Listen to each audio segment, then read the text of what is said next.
Welcome to Death Diaries. Please subscribe to my channel to support these videos. In a sequence of meticulously orchestrated events, the world witnessed the solemn passing of an era as the news of Queen Elizabeth II's death reverberated across continents. The plans laid out for this sombre occasion were executed with precision, as dignitaries, family members and officials were informed in a carefully choreographed sequence. Amidst the backdrop of Buckingham Palace and Balmoral Castle, the unfolding of these moments painted a poignant picture of a nation and a monarchy in transition. As the clock ticked away on September the 8th, a historic and poignant series of actions and announcements brought the curtain down on a remarkable reign, ushering in a new chapter in the annals of British history. Let us delve into the details of this extraordinary day, exploring the unfolding events that marked the end of an era and the dawning of a new one. Elaborate preparations for the event of Queen Elizabeth II's demise were thorough. They were consistently reviewed and modernised. On the 8th of September, these plans were executed with precision. However, not every eventuality could be predicted. Balmoral Castle, despite its impressive neo-Gothic facade, offers a more intimate setting in contrast to the vastness of Buckingham Palace and Windsor Castle.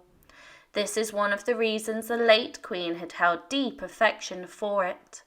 The private living spaces and official chambers are in close proximity.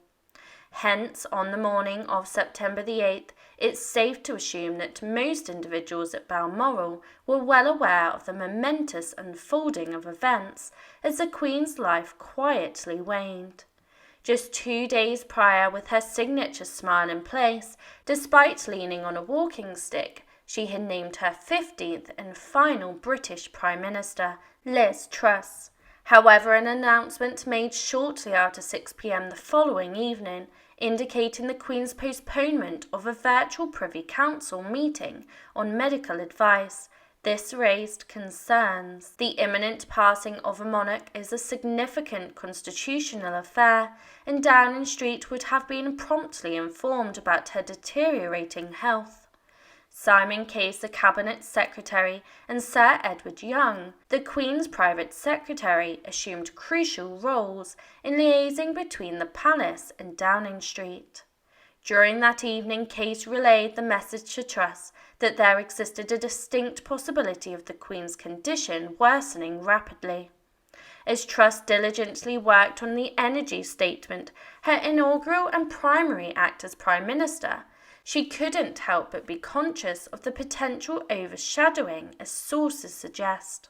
For any personnel at Windsor who may have been uncertain about the gravity of the situation, the departure of the Queen's helicopter from Windsor Castle shortly before 7 a.m, transporting the Prince of Wales from Dumfries House in Ayrshire, where he was staying overnight, to his mother's bedside, would have undoubtedly caught their attention.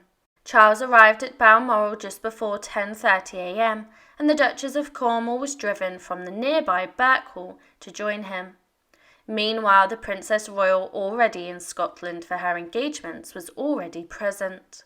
Within Downing Street, Case was unequivocal about the imminent arrival of distressing news, potentially within a matter of hours. Truss, still in the process of packing her belongings for the transition to Downing Street, had aides dispatched to her Greenwich residence to locate appropriate black attire, as detailed in the biography Out of the Blue. Truss was in the midst of a reshuffle when the palace initiated its pre-arranged Cascade communications system to inform key government figures. One minister recounted entering their new department and being informed bluntly, "You have a meeting of 30 minutes. Officials used straightforward language, conveying their anticipation of the Queen's impending passing. The minister's immediate task was to receive a prompt briefing on the so-called London Bridge plans. Reflecting on the experience, the minister remarked, "It felt like a baptism of fire for me. I hadn't supported Liz, and I was expecting to remain on the backbenches, and suddenly I was not only grappling with changing departments and taking on a new role, but I was also instantly involved in one of the most high-profile operations globally. Signs of trouble reached the broader public in an unlikely setting, the House of Commons, where mentions of the Queen were rare. Truss had concluded her initial statements and was attentive to Sir Keir Starmer, Nadine Sawaley, and new Chancellor of the Duchy of Lancaster, quietly entered the chamber and positioned himself between Kawase and Truss. He handed a note to the Prime Minister, then discreetly exited. Almost immediately, murmurs spread along MPs, sensing the gravity of the moment. Labour's Deputy Leader, Angela Rayner, received news next, passing a note from outside the chamber. She gave it to the Shadow Chancellor, Rachel Reeves, who looked visibly concerned as she read it. The note was straightforward, without any hidden references to London Bridge. It conveyed, "The Queen is unwell, and Keir needs to leave the chamber for an immediate briefing." Rayner strived to convey the urgency without causing undue disruption to Starmer's ongoing discourse, though she noticed Speaker Sir Lindsay Hoyle signalling that she should interrupt him. At 12:32 p.m, Buckingham Palace issued a statement. The Queen's medical team has expressed concern for Her Majesty's health and recommends she remains under medical supervision. The Queen is comfortable and currently at Balmoral. Hugh Edwards of the BBC, donning formal black attire, relayed the news to the general public. A scheduled call between Truss and French President Emmanuel Macron for the evening was cancelled. For family members of the Queen who were not already at Balmoral and unaware of the rapid decline, making the decision to gather presented a dilemma. Arriving too early could incite undue alarm, while arriving too late might mean missing the chance to bid farewell. When Buckingham Palace issued a statement at 12:50 p.m, indicating the departure of William, Andrew, Edward and Sophie for Scotland, the seriousness of the situation became starkly evident. Around 2 p.m, in a separate announcement, the Sussexes, who were residing at Frodmore Cottage during a visit to the UK for an awards ceremony, also revealed their intention to travel to Scotland. 2 hours later, as it became apparent that Kate would be staying at the Cambridges' new residence in Windsor, where their 3 children were still adapting to their new school, it seemed that plans for Meghan to accompany Harry had been abandoned.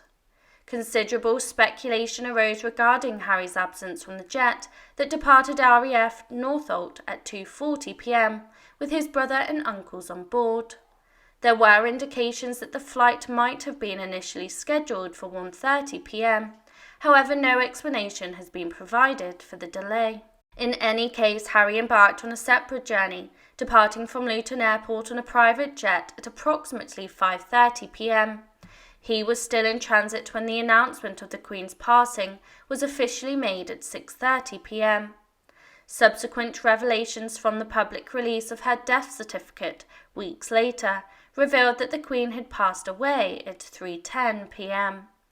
Dr. Douglas Glass, her official physician in Scotland, who also held GP clinics for Balmoral staff, declared her deceased. The cause of death was attributed to old age, and Dr. Glass disclosed that there had been concerns about the Queen's health for several months, noting, "It was anticipated, and we were well aware of what was to come." William and the other members of the royal family touched down at Aberdeen Airport at 3:50 p.m, a mere 40 minutes after the Queen's passing. Guided by William at the wheel, they made their way to Balmoral, arriving at 5:06 p.m, an hour and 25 minutes ahead of the public announcement. During this time, the formal process of disseminating the news was already in full swing. An internal palace team was actively reaching out to all individuals who required immediate notification. Number 10 Downing Street, Lambeth Palace, the Chief of the Defence Staff, Prime Ministers and High Commissioners of the other 14 countries where she held the position of Head of State, among others. A staff member affixes a notice regarding the passing of Queen Elizabeth II to the gates of Buckingham Palace in London on the 8th of September. Upon Harry's touchdown at Aberdeen Airport at 6:45 p.m, the global populace was already aware of the solemn news. In the aftermath, Buckingham Palace refuted assertions that Charles or his team had faced difficulties in reaching his younger son prior to the public announcement. The spokesperson for the newly crowned king emphasised, "The public was informed only after each family member had been duly notified, as was relayed during that period."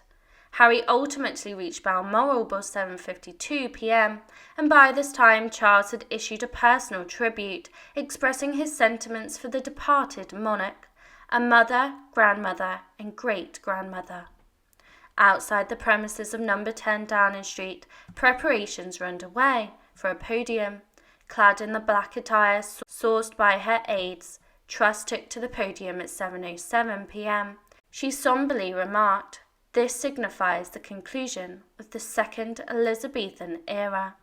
This day marked the culmination of an unquestionably historic chapter as well.